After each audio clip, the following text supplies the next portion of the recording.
porque você se colocava um cartaz, tinha que ser um cartaz bastante ilustrativo, não podia ter muitas letras, porque não ia adiantar.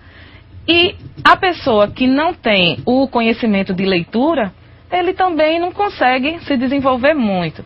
Então foi um trabalho, não só aqui no estado, mas em todo o Brasil, um trabalho bastante árduo, né, de construtores, dos sindicatos, dos trabalhadores, do Ministério do Trabalho, da Fundacentro, todo mundo trabalhando em conjunto para que a gente pudesse melhorar a situação que naquela época, na década de 90, ainda se apresentava na construção civil.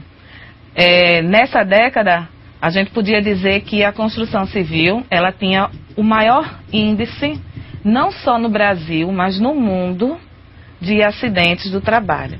E lembrando, acidentes do trabalho, quando a gente fala de índices, quando a gente fala de estatística, são aquelas estatísticas que vêm do INSS. Então, são as estatísticas através das CATs, das comunicações de acidente do trabalho. E quem é que faz CAT? Só o profissional que tem a sua carteira registrada. Então, aqueles outros profissionais que trabalham como autônomo, ou que antes trabalhava, mesmo numa construtora, mas sem estar registrado, não entrava nessa estatística. Começou-se a dar uma mudança nessa situação a partir de 1995. Em 95, teve uma mudança muito grande dessa NR18. Nós tivemos, nesse ano, uma quantidade muito também grande assim, de acidentes fatais, inclusive aqui no estado. Numa das obras, inclusive, que eu trabalhei, a gente teve um acidente fatal. E, infelizmente, a melhoria, ela só vem depois que a gente tem essas situações graves, né? Quando a gente tem esse número crescente. Então, o pessoal deu uma parada, aquela norma que foi criada lá em 78, né, através da portaria 3.214, vamos dar uma melhorada nela, porque do jeito que ela está, não dá para continuar, porque não está tão clara para as empresas implantar as medidas de controle. Então, teve essa mudança, que a gente pode dizer, muito radical e muito boa, em 95, da NR18. E de lá para cá, a gente também teve outras mudanças. Vocês podem ver bem essa mudança pela norma que está lá divulgada no site do Ministério do Trabalho. Né? Para quem ainda não sabe, o site do Ministério do Trabalho é o www.mte.gov.br. Você entra lá no link de legislação e você tem acesso para guardar ou imprimir todas as NRs. E lá você tem mostrando todas as alterações que, não só a 18, mas as outras NRs, as 33, quase 34, porque já está saindo aí a NR 34. Então você tem essas alterações. E muda um texto aqui, muda um texto ali, mas o grosso, o foco mesmo dessa mudança foi em 95. Então nós melhoramos, saímos de primeiro lugar e hoje a gente está no 7º lugar. É bom? Não. Eu acho que a gente não tinha que ficar em lugar nenhum, tinha que ficar bem distante, sem nenhum acidente. Mas até que já deu uma melhorada. Essa estatística, por favor, Billy, você vê aí, olha, a mudança desses índices de acidente.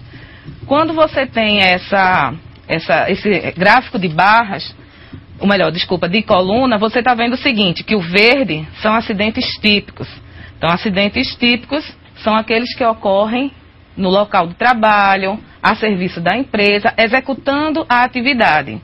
Nós temos também as doenças, que é essa marcazinha laranja, essa coluna laranja. As doenças ocupacionais. E tem aí um registro, que pode ter certeza que é bem maior do que isso, de acidentes sem CAT. Porque na NR18 existe um anexo no final, que você tem que enviar, que a empresa tem que enviar à Fundacentro todo ano. mostrando os índices de acidentes do ano anterior. Mas olha, essa mudança não só foi por conta da mudança também da norma, não, essa melhoria. Foi por conta das ações, né, dos técnicos de segurança. Então, se quando eu estudei a procura por esse profissional era pequena, hoje a gente vê que, abrindo o jornal, tem emprego em todos os lugares para esse profissional. E para a construção civil a gente também está numa certa vantagem, porque o número de técnicos ou a formação do SESMIT não é baseada na NR4, lá no grau de risco. Então, a gente tem o grau de risco 1, 2, 3 e 4. E a construção civil, ela está, no mínimo, como grau de risco 3. Então, sendo grau de risco 3, a empresa, né, precisa contratar um técnico que entre na obra a partir de 50 funcionários. Então, quer dizer, teve 50 funcionários na empresa, numa obra, já é motivo para ser contratado um técnico para ficar em horário integral, 8 horas ali dentro. O grande desafio dessa construção, da segurança do trabalho na construção civil, é justamente melhorar a qualificação da mão de obra. Porque quando você tem uma mão de obra qualificada, uma mão de obra consciente da sua atividade, dos riscos, dos perigos da sua atividade, aí ela vai se cuidar mais um pouquinho. Eu espero que vocês não passem mais por isso. Mas você sabe o que é? Está numa obra com 33 andares. 33 andares significa que vai dar mais ou menos 100 metros de altura. E o funcionário lá em cima, na periferia da laje, sem cinto de segurança, não é fácil. A mão gela, a gente fica desesperado, porque para ele, aquilo dali é mesmo que está no chão. E a gente sabe que não é, porque até o próprio vento pode derrubar aquele funcionário. Então a gente tem que sair mostrando isso daí para ele, mostrando que a segurança dele, ele é quem tem que fazer primeiro, utilizando as medidas de controle, que, como a gente vai ver depois, podem ser medidas coletivas, e nesse caso do exemplo que eu estou passando, é uma medida de controle individual. Basta o uso do cinto de segurança, que já dá uma segurada nele e não deixa que ele chegue até o chão. Esse papel do técnico, ele é muito importante, porque o técnico ele está entre os funcionários da produção da obra e a administração. Então a gente tem esse link com os dois lados, podendo passar para esses funcionários que a empresa está tentando melhorar, está comprando melhores equipamentos, mas eles também têm que fazer a parte deles. E uma coisa importante, né? O próximo slide que vocês vão ver aí, ele fala da questão da certificação. Desde 2000, as empresas, a indústria da construção civil também vem buscando a certificação na ISO 9001, né, que seria a norma de certificação, que é qualidade, na ISO 14001, que é a meio ambiente, e na OSAS 18001, que vai se transformar até o final do ano. Ela também vai ser uma ISO, que é uma norma internacional, em saúde e segurança no trabalho.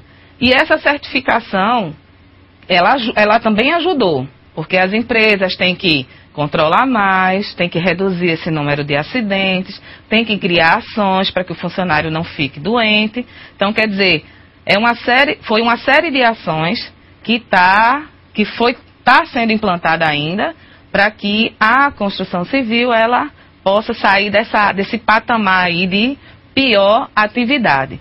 Toda vez que você chega para um grupo e pergunta qual é a atividade que mais tem acidente, o pessoal vai dizer construção civil. Mas vamos olhar as estatísticas. Então, as estatísticas elas mostram que estamos melhorando. Até porque a gente está melhorando por conta do número de pessoas empregadas. Todos os anos sai aquela estatística também de número de empregos, desempregos, a atividade que cresceu, a atividade que teve um déficit. E a construção civil ela é sempre crescente no Brasil. Ela está sempre, 1%, 2%, 5%, não importa, mas está crescente. Então o que é que acontece? Se a gente está com o número de pessoas, aumentando o número de pessoas no trabalho, a porcentagem do número de acidentes não deve aumentar. Porque às vezes o pessoal até quer justificar. Ah, mas tem muito acidente porque também tem muita gente trabalhando. Não. Quanto mais pessoas a gente estiver trabalhando e o número diminuindo, ou pelo menos ficando estabilizado, já está bom.